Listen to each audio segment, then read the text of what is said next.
Hey guys, this is the Addict to Entrepreneur podcast, and I'm your host, Quentin. So today we're going to be going through the relapse cycle. And what the relapse cycle is, everything that is leading up to your next relapse. So if this falls into 5 different categories along the way, it starts out with a setup, and then it moves into a triggers, which trigger cravings, and then your cravings lead into your choice to use or your use, depending on which way you decide to go with it, and then consequences in the end. So to start off with the first one for setups. So within a business, there's lots of different setups in a business. A setup is everything going on in your life. So a huge thing is stress. There's a lot of stress when it comes down to running your own business, like relationships, the people you choose to hang out with. And then you also have your business stress, which is different than just regular stress. So business stress breaks down into so many different categories because it's filling your mind space with so many different things that you have to do as a business owner. And so as a list of those, you have bidding jobs, you have working the jobs, you have legalities that you have to deal with, which is like paying taxes and all that stuff, because now you are your own business, meaning you need to pay taxes because you're not working through another business that's handling your taxes for you. You have to worry about dealing with customers and then receiving the money from the customers. And then you have to know what to do with that money. Us as addicts, we get a little bit of money and then we start thinking we're on top of the world, and then boom, you lead yourself straight into another relapse. And then there's the people that you choose to be around, whether it's family, friends. If you're hanging out with unhealthy people, you're going to form unhealthy habits, leading you straight down this whole relapse cycle into active addiction again. And nobody wants to be in active addiction. It's not a place that's enjoyable to be. So the places you go are the places that you go are also part of the setup. So if you're going to places that you used to use at, say a gas station that has a bathroom that you've relapsed in several times, maybe change the place that you're going to every day. Maybe go get your Pepsi or soda or drink at another gas station, a different one than the one that you've relapsed at several times. That'll take the triggers out of that situation for you. And then not knowing how to handle large amounts of money. So not knowing how to handle large amounts of money could be a downfall for plenty of reasons. Being an addict, you're trading like things that you've either acquired from people, stolen from people. You could trade a lot of that. You usually don't have a large quantity of money. At least I didn't personally. You might, but and then not having a preset plan to when triggers and cravings and stuff do present themselves to you could be a huge negative in your setup. If you don't have a set up plan for when you meet people on the street that you used to hang out with, what are you going to do? What are you going to say? When you're hit right off with that in the moment, you might be like, oh yeah, hey, it's so and so, and start a conversation, and that could lead you to hanging out with them. And then if they're unhealthy to be around, then there you go down the road again, right back into setting yourself up for relapse. And then so dealing with customers could be a huge setup too. So if you're working for customers that are unhealthy, say in my business so I do landscaping, so I go to people's property, clean up their landscape and reinstall new ones if I have to. If you're on the premises and you're within like 10 feet of them and they come out and they start smoking pot around you, maybe set that boundary. Hey, I know it's your property, but I'm an addict in recovery, and I would prefer it if you guys would go inside or maybe around the corner. That way I can't see it and that I'm not here readily available to it. So that leads us into the next one, which is triggers. So triggers are like people, places, things, old friends that you used to hang out with, old places you used to attend regularly. Smells can be a relapse. So for me, I was an addict that my drugs of choices were the meth and heroin. So that's what my drugs of choices were. And so whenever I smell like vinegar, it brings up like old memories, because heroin smells like vinegar. So when I smell that, that's the first thing I think, and I try to distance myself from that smell, whether it's within food or like cleaning supplies sometimes does it. because of the chemicals. It could leave off a burnt smell, and then that's what you're smelling, and that could lead you into going, oh man, it would be nice because I'm working so hard. I think I deserve a break. Well, that's probably not the route you want to go. So just distance yourself from those things. And then, so shapes, videos, and that kind of stuff that you surround yourself with. If you're watching videos that are about drug use, like, so before I was even a hardcore addict, I would always watch Drugs Inc. And they glorify the fuck out of drugs, okay? And they make it seem like multi-billion-dollar company for anyone who decides to get into it. And that's not the case. A monkey can't sell bananas, okay? And then, so like music can be a huge trigger, because you got song lyrics. Like 90% of the music put out these days is about getting messed up at the truck, messed up at the club, or spending all your money and getting messed up, really, man. And so I don't listen to a lot of music. The music that I do listen to, I make sure that there's not very much of that in there. And then you also got to hear the lyrics to the song, because if you're not really paying attention, if you're just working and it's talking about all those things, your subconscious mind is going to pick that up. And it may not hit you right now, but later you'll be thinking about the song, you'll be singing the lyrics, you'll be like, oh man, that's not a good song to be listened to for somebody in recovery. So, and also songs that may be good to listen to, but you listen to them a lot when you were using, because that's going to remind you of the times when you were using. And though it's not good to forget the past, but it's good to change things in the future. And if you got to change out your music to different music, if that's the route you got to go, then do it. Nothing's worth another relapse. And then that leads us into the next part, which is cravings. So cravings is actually broke down into 4 other categories. And how a friend of mine put it is, take a seat and look at your situation. So seat, SEAT. So S stands for sensations. So you have 5 sensations that could be brought up when you're really, really craving. When you're craving, you could smell. You could remember the smells, making you smell them. Sight is one of the sensations. Touch, hearing. Sight, smell, touch, hearing. Can't remember the other one. But yeah. So anything that sets your body off into a craving state. And then, so the E is emotions. So the emotions that you feel right before you want to use. So they could be shame, anger, disappointment, sadness, fear. It could be excited. It could be happy. Any emotion so your emotions are brought up by when you start craving drugs really bad, when you start fiending for drugs. When you start fiending for them, your heart starts to race. Maybe you start getting a little bit of anxiety, and those play into the emotions on it.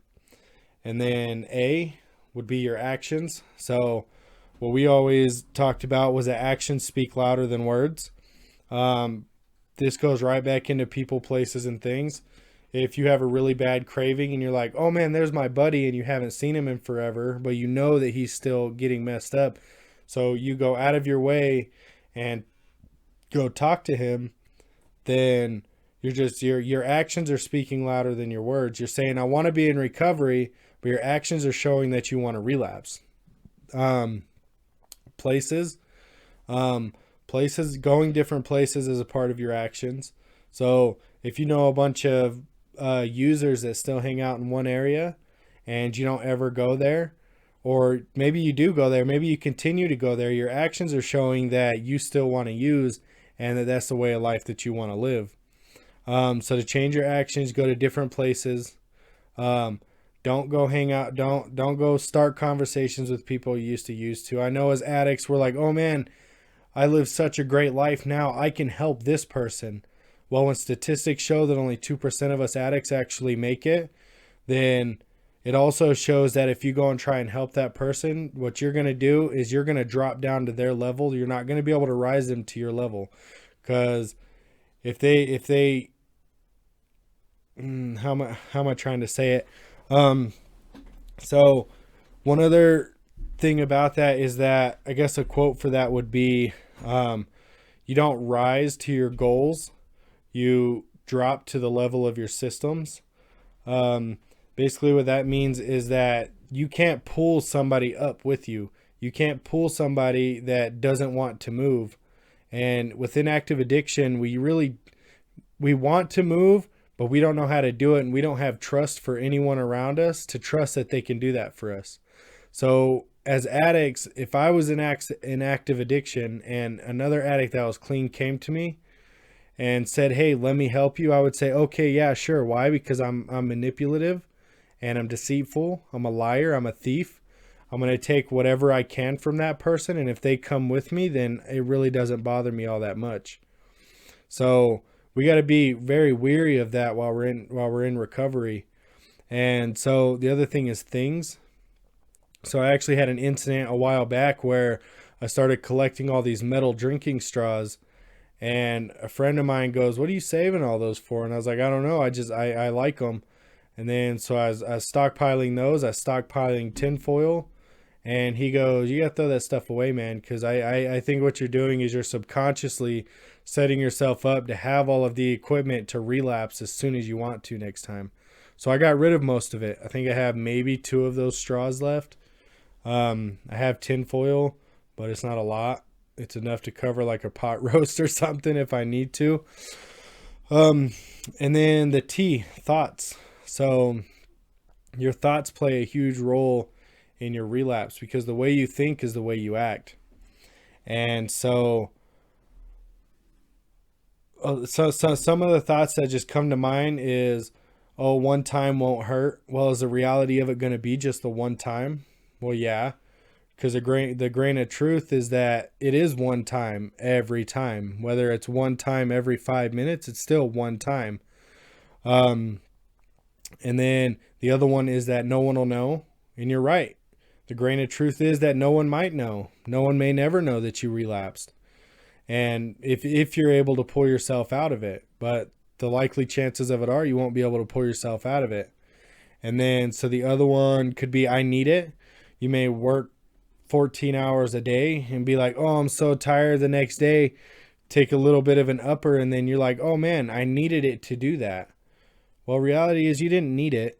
You've been doing it for how long and you haven't needed it this whole time? Why does needing it now, why do you need it now if you didn't need it then? And then another huge one is, "Oh, I can handle this. Oh, I can handle it this time. I can use in moderation."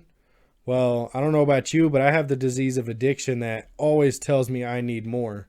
More of this, more of that, more of anything.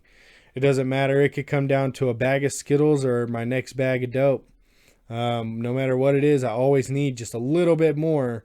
And then after I get that little bit more, I need just a little bit more. And the cycle just goes through. It goes through and through and through and through and through. And then another one with thoughts is that I don't need to be vigilant of what's around me. And that means that you don't pay attention to the things going on around you. You need to pay attention to the things going on around you.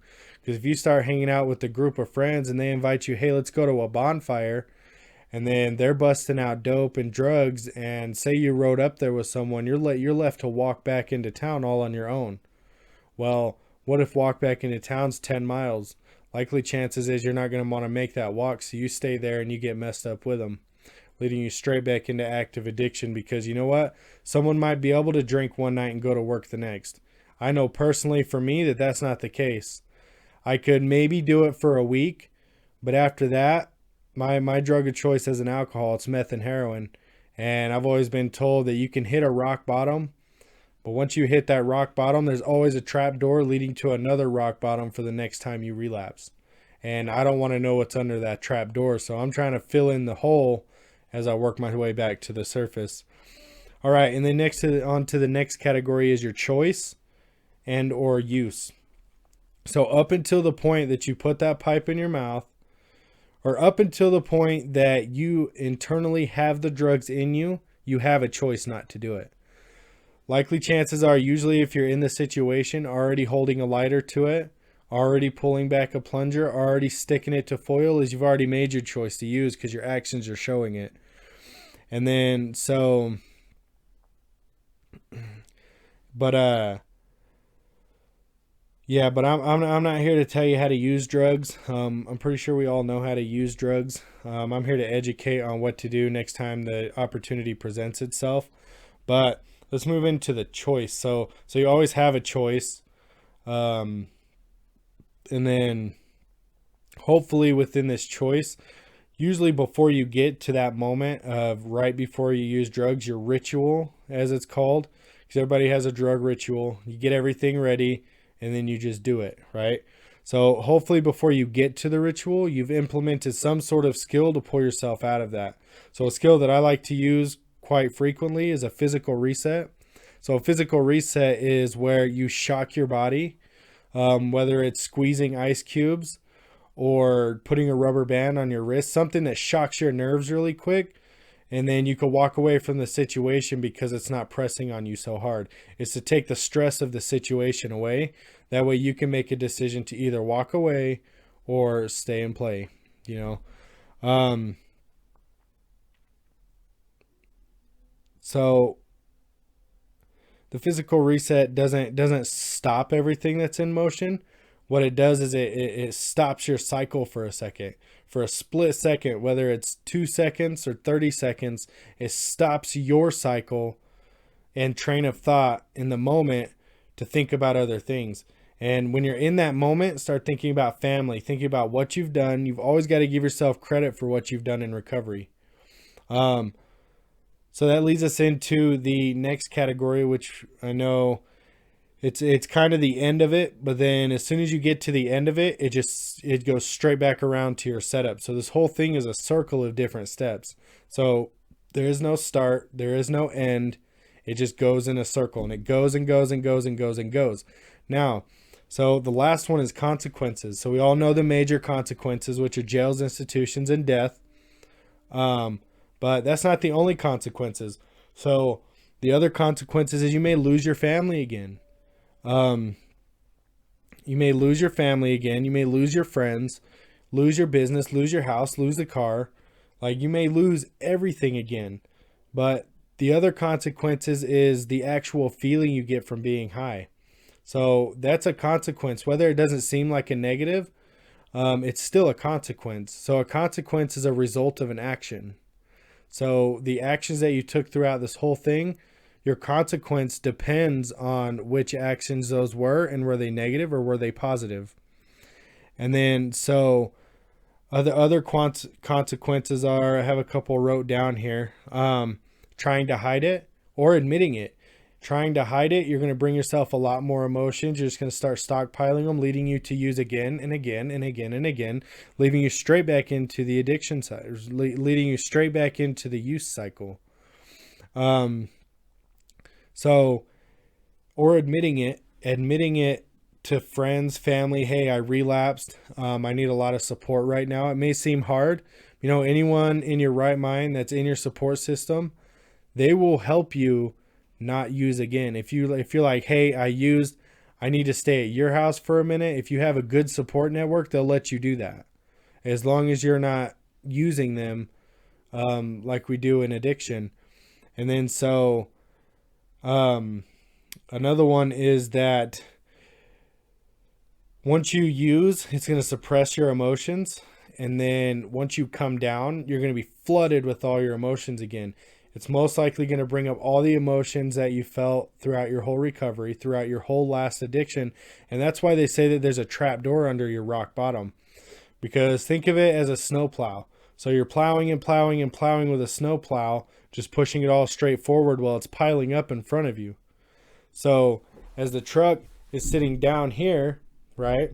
Truck is sitting down here, and then your snow is piling up and up and up. And your addiction is pushing that snow up and up and up. The snow is your emotions. It's pushing it up and up. And then as soon as you stop using, all the snow collapses on top of you. And then you have to deal with all those emotions again. And then, so on top of this whole thing, there's another cycle that we go through, which I'll save for a later video. That is the use cycle. So it goes through, I think, 4 different steps.